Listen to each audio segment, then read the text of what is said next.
The voice wasn't loud, but it hit like a gunshot. "If you're hearing this, it's already too late."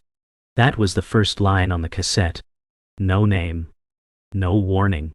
Just a man's voice, brittle with panic, whispering into old tape. Hiss. I didn't take it. I didn't even want to open it. The screen stayed black, only audio, and something in the silence between words made it worse. This wasn't a cry for help. It was a confession. We don't see him yet. We see the absence. An empty room. A table.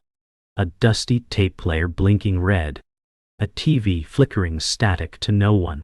There's no protagonist, only presence. The kind that sinks its fingers into your chest before you know you've stopped breathing.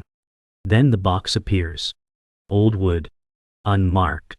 Sitting in the center like it's always been there. Like it belongs. No build-up.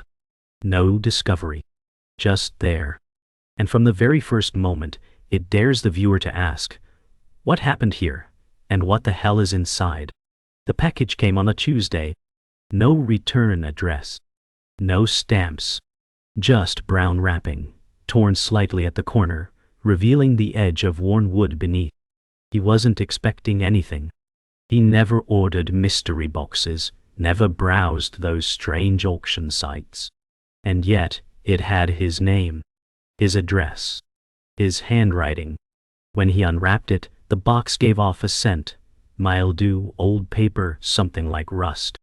It felt too heavy to be empty, but when he opened the lid, it was. At least, until he noticed the seam. A barely visible line across the bottom panel. He pried it open with a knife. Inside was an ID card, chipped, faded. A girl's face stared back. Late teens or early 20s. Her name was printed in soft type. Megan Holt. Missing since 2014. His hands shook. She wasn't a stranger. She was the girl from the diner he used to pass every day back home. She served him coffee. She vanished 11 years ago. He searched her name that night. Not on social media. Those accounts were long gone. On old forums, archived articles, dead police databases. Megan Holt. Last seen April 3, 2014, just after her shift at a roadside diner outside Colorado Springs. No leads. No suspects. No body. Her missing poster still floated on forgotten subreddits. But one thread, buried deep, stood out. Found her ID at a salvage auction. Should I turn it in? No responses. Posted in 2016. The account? Deleted. His stomach knotted. He read it again. Someone else had found the ID before. Years ago. And now he had it. Same girl. Same face. Same smile that looked afraid to be captured. He looked around his apartment like someone else might be watching. The box still sat on the table. Its lid was shut now. He didn't remember closing it. The ID didn't match any record. The officer barely looked at it. Could be fake, he said, handing it back. These things go viral on Reddit. People think it's funny. He wasn't laughing. But she's real, he said. She vanished, 2014. The cop shrugged. Lot of people vanish. You think every missing girl's a crime scene. The station smelled like burnt coffee and ammonia. The fluorescent lights buzzed. They didn't write a report. Didn't ask questions. Just moved on. He stood in the parking lot, staring at the car. Megan's smile stared back. Except now, it looked different. Not afraid, resigned. Like she knew the world was built to forget her. The air was cold. Breath visible. The ID felt warm in his hand. English. Almost like skin. The dream started that night. Endless hallways with doors half open. A flickering light overhead. Voices behind the doors calling, not screaming, but trembling with urgency. One voice stood out. Hers. Soft, breathless. Don't open it, she said. But when he pushed open the nearest door, there was only a mirror. His own reflection, but wrong. Something off in the eyes. Then the dream shifted. He was back in his room. Awake. Or so he thought. Megan was there, sitting in his chair. Her head turned, eyes empty. She didn't move. Didn't speak. But her mouth opened. Only slightly. And he heard the word anyway.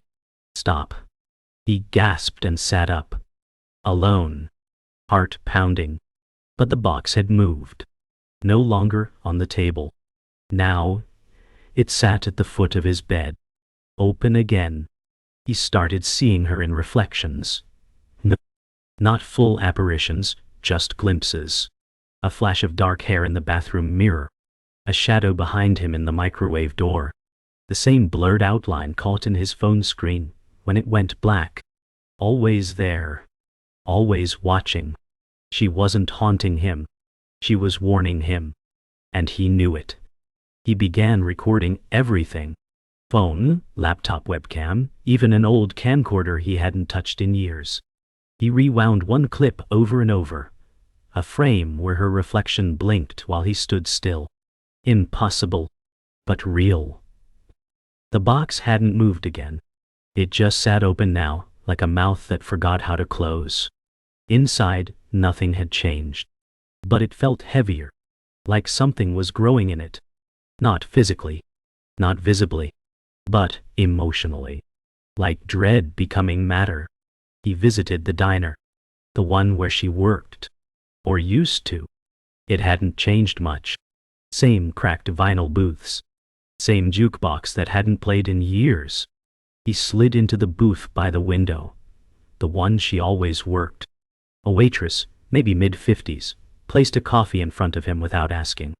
"You're not the first," she said. He blinked. First what? She looked over her shoulder. To ask about her. Megan. He froze. What happened to her? The woman's face hardened. She served someone she shouldn't have. Someone who didn't want to be remembered. Before he could ask more, she walked away. The jukebox clicked, unplugged, but clicking. The song that played had no sound. Just motion. Like something trying to come back, but not quite making it. He traced her last shift, using online timestamps and receipts. A single credit card transaction, hours after she clocked out. Same diner. Different name. No security footage, tape was wiped, the manager said. Strange, since the rest of the week was fully intact. The receipt was signed by someone named Clive Rowan, a name that didn't exist in any system. No social, no license, no record of ever being born. But the signature looked familiar. He checked his own signature on his ID. It matched. Not perfectly, but enough. Like someone had learned it, copied it, or worse, had always owned it. His hands trembled as he pushed away from the screen. Not just haunted now. Infiltrated. There was a thread between him and Megan, and someone else was pulling it tighter. He called his mother. He hadn't in months. Maybe longer. She picked up on the second ring. "Do you remember Megan Holt?" he asked. Silence. Then, "Why are you asking me that?" Her voice cracked, not from age but from memory. "You knew her, right?" he pressed. "You said she worked at that diner near Dad's place." Her breath hitched. "You need to stop digging." "Why?" "Because you found the box, didn't you?" Every part of him went cold. "How do you know about the box?" "Because it's not the first time someone in this family opened it." Her voice dropped to a whisper. "It finds us when we forget her. It makes sure we remember." She hung up. The dial tone echoed like a scream swallowed too fast. That he left the apartment. My bill. Took the box. Drove out past the city limits where the stars looked raw and too bright. He buried it, deep, near the edge of the woods. No ceremony. No cross. Just dirt, sweat, and shaking hands. He didn't cry. Just felt hollow. Like he had put something into the ground that had always been a part of him. But as he walked back to his car, headlights cut through the trees. A car, parked where his wasn't. Someone watching. He turned, but the figure inside didn't move. Just sat, backlit. Silent. No engine sound. No headlights. Just presence. He didn't run. Just stood there. Frozen. Until the lights blinked, and the car vanished. Not drove away. Vanished. When he got home, the box was back on the table. Mud on the floor. He didn't sleep anymore. Couldn't. The apartment had changed. Lights flickered on by themselves. Cabinets opened. Not violently, deliberately. He set up cameras again. This time motion triggered. One morning he reviewed the footage. At 3:17 a.m., the hallway camera activated. A figure, slender, hair falling over her face, stepped from the bathroom. She didn't walk. She slid. Silent. Inhuman. She stopped at his bedroom door. Stared. Never knocked. Never entered. Just stood there for 11 minutes. Then turned and walked backward out of frame. He paused the video. Zoomed in. It wasn't Megan. It was someone else. Older. Pundu. Like Megan if she'd aged in grief, not time. But her eyes, they held that same silent scream. The box hadn't moved. But something inside it had awakened. He brought the box to a psychic. Not the TV kind. The real kind. The kind who didn't ask for names or payment. She didn't touch it. Didn't even look at it. Just stood across the room and whispered, "It's not a vessel. It's a key." He didn't speak. Couldn't. She stepped closer and said, "It doesn't want you dead. It wants you witnessed." Then her nose started bleeding. Just a thin red line, but she gasped and backed away. "It's not tied to Megan," she said. "It's tied to the one who watched her disappear and did nothing." Her eyes locked on him. "It's not trying to tell you her story. It's trying to make you remember yours." He didn't answer. He couldn't. Because suddenly, he wasn't sure he was innocent. He went back to the diner again. But it wasn't the same. It had been gutted, boards across the windows, dust caked on the inside glass. The neon sign flickered half dead. It had been closed for years. The woman he'd spoken to. Gone. Whoa. No records. No listings. He broke in. The booths were still there, frozen in time. Menus curled from moisture. In the back booth, her booth was a photo. A Polaroid. Not from the past, but from last week. His face in the reflection of the diner's window. He hadn't taken it. But someone had. Behind him, barely visible, stood Megan. Not as a ghost. Not transparent. Just there. Real. Present. Forgotten. His hands shook as he picked it up. But it was warm. As if it had just been left. He started remembering things. Not from dreams. From his life. He had been at the diner the night she vanished. Not just a customer. He was outside. Smoking. Watching. Megan had walked out the back door crying, arguing with someone on the phone. She looked scared. She looked like she wanted to be anywhere else. And he had seen it. Had watched her walk toward a black sedan parked under the tree line. She got in. Willingly or not, he didn't know. But he had seen her go. And he had done nothing. No call. No report. Just turned and walked the other way. 11 years of silence, buried under rationalization. And now the box didn't feel cursed. It felt earned. Like it had waited long enough for him to remember. The realization didn't bring guilt, it brought collapse. He didn't cry. He didn't scream. He just sat in silence, holding the box in his lap like a dead child. Inside, the ID remained. But now it pulsed faintly, like it breathed. Not literally. Not visually. But with memory. A weight. A presence. He whispered, "I saw you." And for the first time, the box responded. The lid creaked shut on its own. Not violently. Softly. Like a thank you. He didn't know what would come next. Redemption? Punishment? Neither. But something had shifted. The question was no longer, what happened to Megan? It was, what did I allow to happen? And that, finally, was a question he was willing to answer, even if it cost him everything. He went to Megan's childhood home. It was boarded up, paint peeling, weeds tall enough to brush the windows. No neighbors. No movement. But the door wasn't locked. Inside, the house was preserved like a shrine. Toys still on the shelves. A cracked photograph of Megan as a child on the mantel. Dust thick on everything, except one corner of the kitchen table. There, clean and bare, was a folded piece of paper. A note. It read, "Stop looking for what you forgot. Start remembering what you hid." It wasn't signed, but it was in his handwriting. Not recent. Aged. Like it had been here for years. He stumbled back, heart pounding.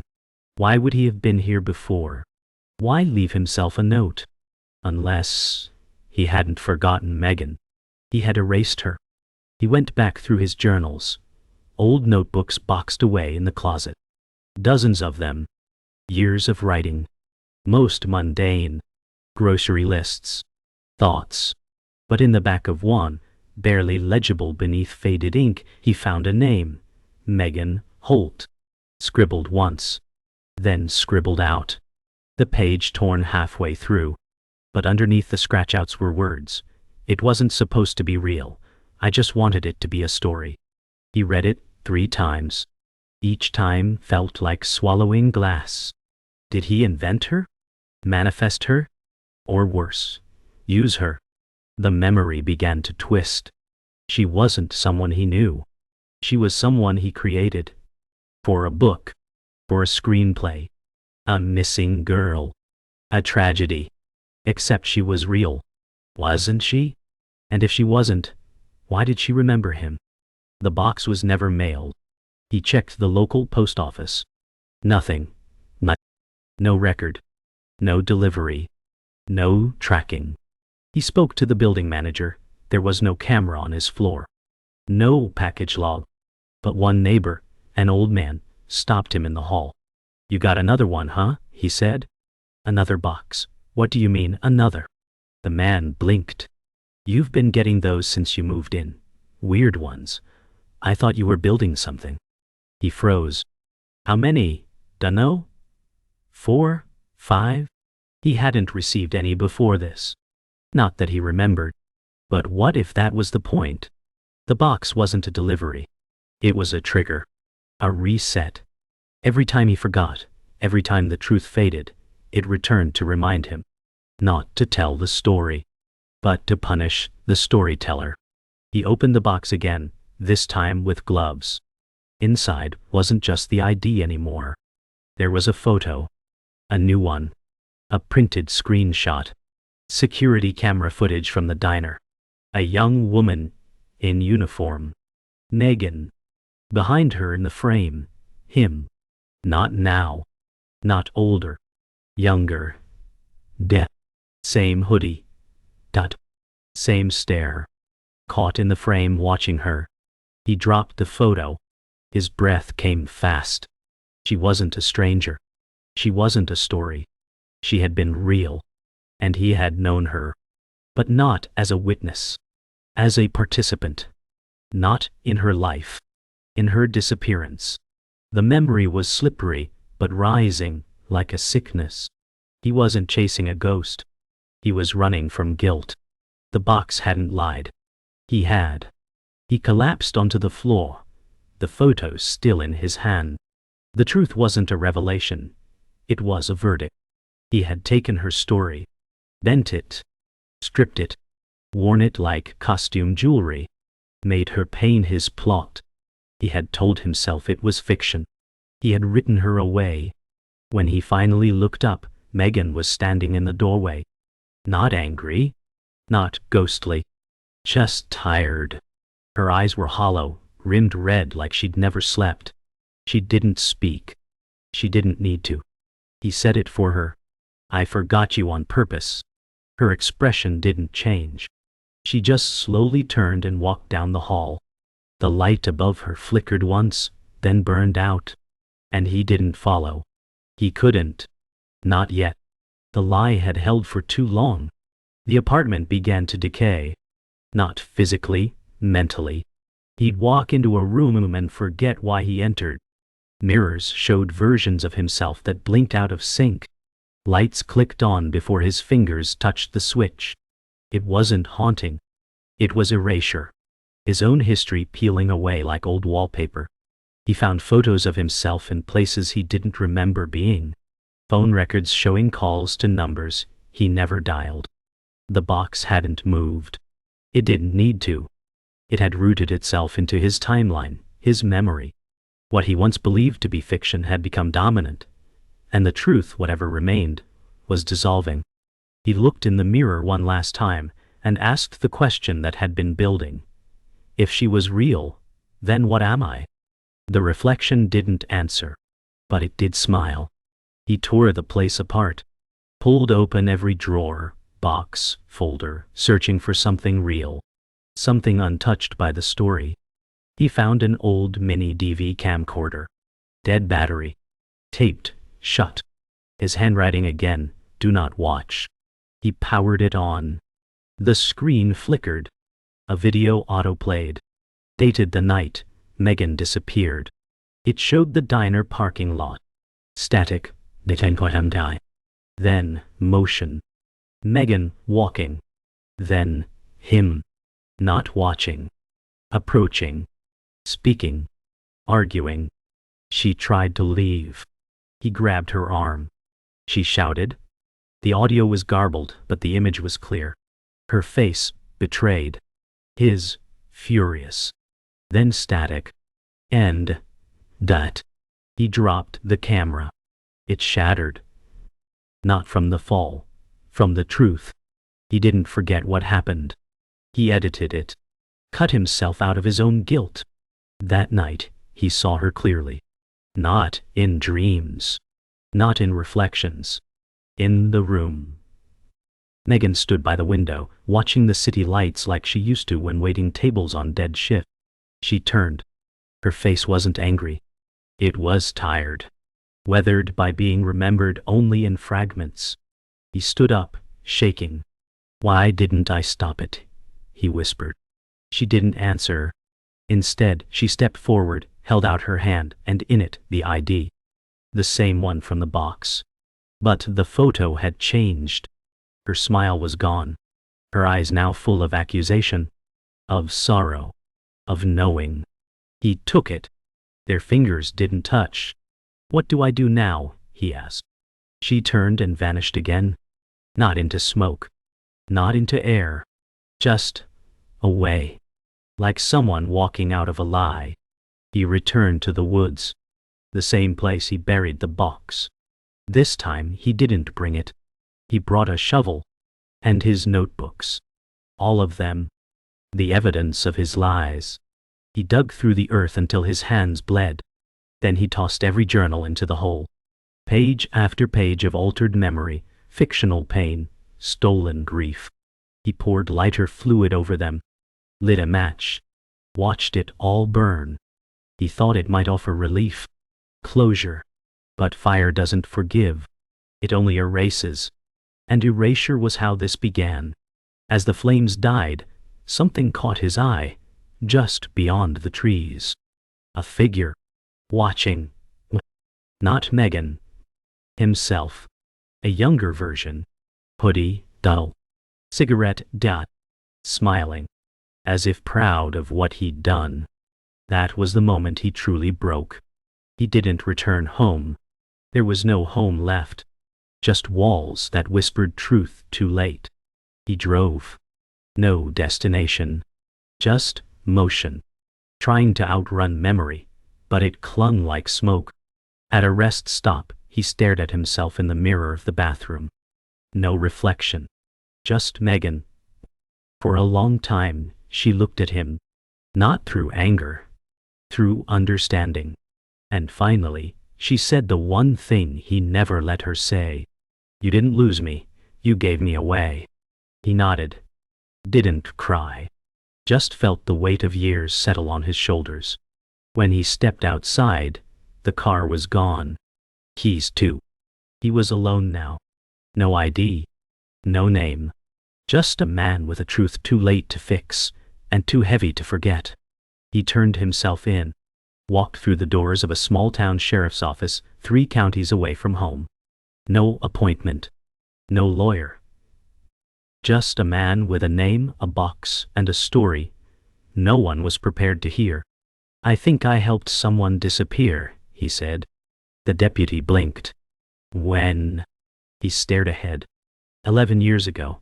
But I only remembered yesterday." They didn't laugh. They didn't believe him either. But they took the box, fingerprinted it, scanned it.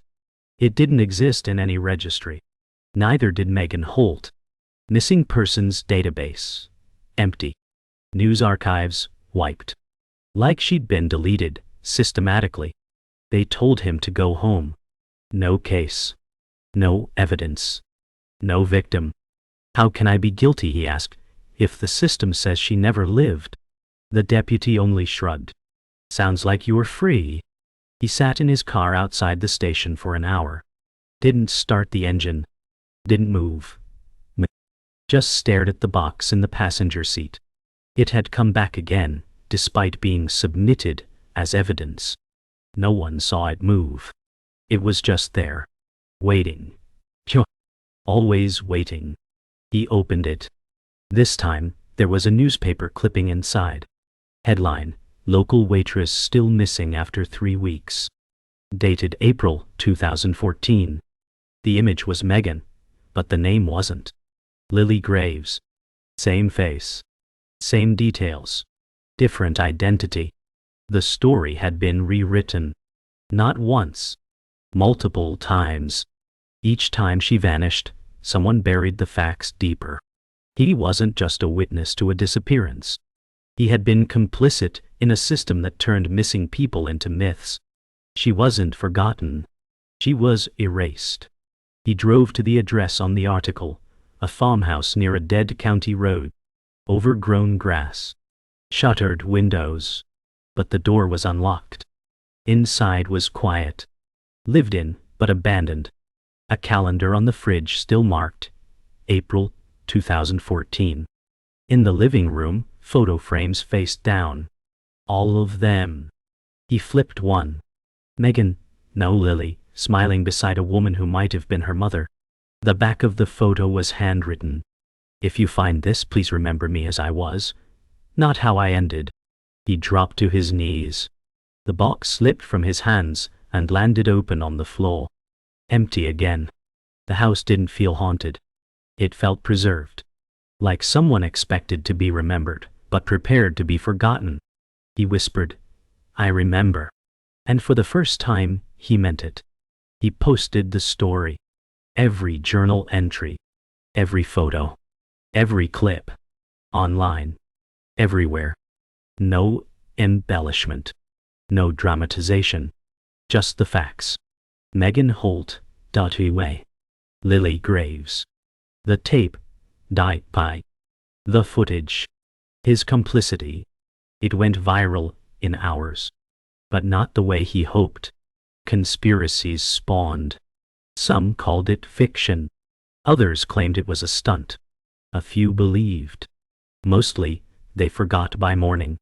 Truth, it seemed, wasn't enough. Not in a world built on erasure. But he didn't post for them. He posted for her. So that somewhere, someone might search for Megan, or Lily, or whoever she had been before. He turned her into a ghost. The world wouldn't give her justice.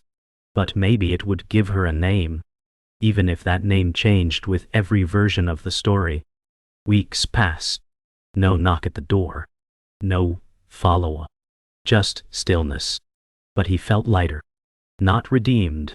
Just known. One night, he found another box outside his door. Smaller. No tape. No return label. He opened it with steady hands. Inside, her ID. The original one. The photo faded, but the name, Megan Holt. A sticky note was attached. 4 words. In the same handwriting as before. This time, don't forget. He sat with it until morning. Didn't cry. Didn't speak. Just kept the box open beside him. Like a vigil. Like a reminder. The reckoning hadn't brought justice. But it had delivered truth. And in that truth, a simple kind of peace. Not because it fixed anything, but because it wouldn't be buried again. He stopped checking the door. Stopped waiting for more boxes.